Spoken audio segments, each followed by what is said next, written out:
What was the beginning when you guys revolutionized music with these personalized playlists?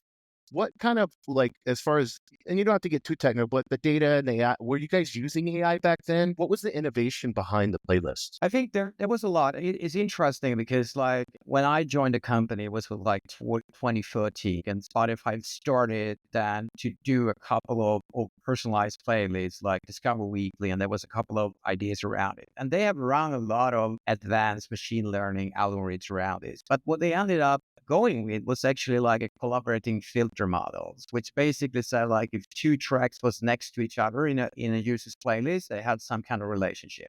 So that was Mm, the starting point to do it.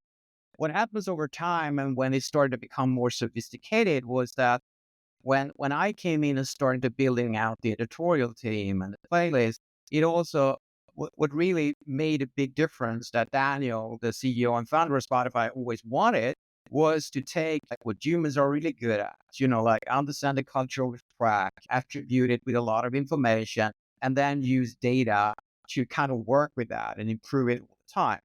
So I think what we saw was that we built a systems where editors globally, like tagged up these playlist tracks, whatever it was, with a lot of other kind of data that couldn't be brought in from the traditional kind of listen pattern.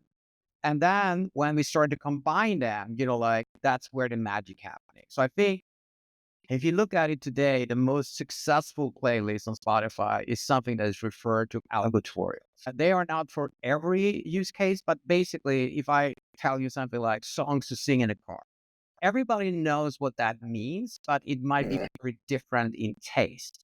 So in that case, editors, instead of curating like 40 songs, they maybe curate a pool of 1,000 tracks. And then the machine learning knows how your taste profile looks like and picks not only the tracks, but also like take the artist that reflects your kind of intention and priming you for that experience. And then, of course, over time, since I left, AI and more advanced kind of algorithms and stuff like that comes in. So I think they can track a lot of more data. I think right now, to be honest, I think they have so much data. So it's almost like complicated to mm. really navigate the portion of what to use and what's performing best.